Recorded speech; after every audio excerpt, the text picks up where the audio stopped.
avui que els barrufets arriben al cinema en farem memòria de la història d'aquests petits personatges.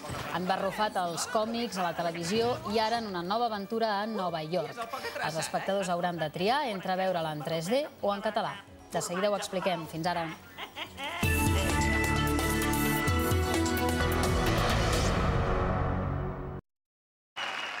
Escolta, què surt quan encreues un barrufet amb una vaca? Formatge blau. Un regal. Ui, no, gràcies, bromista. Faig tard a l'assaig. Però espera. Els barrufets, des del Poca Traça fins al bromista, són els protagonistes d'una de les estrenes més sonades al cinema. Els petits i entranyables personatges blaus fan el salt des dels còmics i la televisió fins al cinema. La seva nova aventura els porta des del seu poblat al bosc fins a Nova York. El públic infantil, també el nostàlgic, els podrem tornar a veure barrufant en català, però només s'han distribuït 12 còpies en català per tot el país i cap en 3 dimensions, totes en format estàndard. Sigui com sigui, ja fa 60 anys que el belga Peyo els va donar vida en un còmic i es va inventar un món blau que té milions de seguidors arreu del món. Va ser al maig del 1967, en el número 94 del Cavall Fort, quan els barrufets van barrufar per primer cop en català.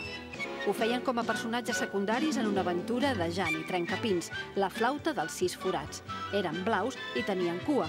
Portaven pantalons i barretina blancs, excepte el gran barrufet, que anava de vermell. I barrufaven en un idioma alhora estrany i senzill. En realitat, els barrufets havien nascut a Bèlgica uns anys abans, el 1958, a la revista infantil Spirou. El seu creador, Peyo, els havia donat un nom estrany, Schtroumpfs. Ell mateix n'explicava el perquè.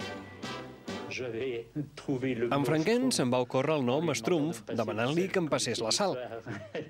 I com que no trobava la paraula exacta, més que dir-li una cosa estranya, li vaig dir, passa'm això, l'Schtroumpf.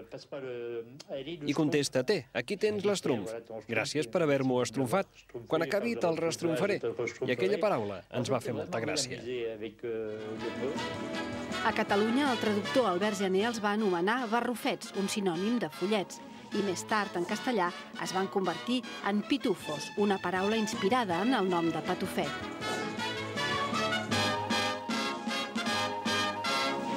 El cas és que aquells follets blaus van agradar tant al públic que Peyo de seguida els va convertir en protagonistes d'una col·lecció pròpia. Ja han barrufat!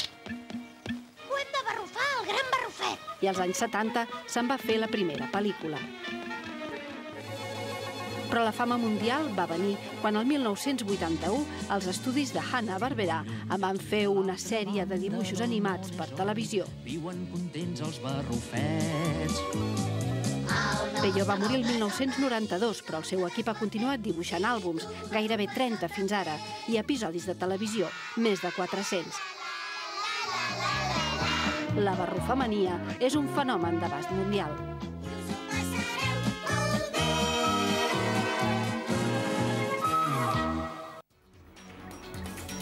Doncs així acabem avui. Moment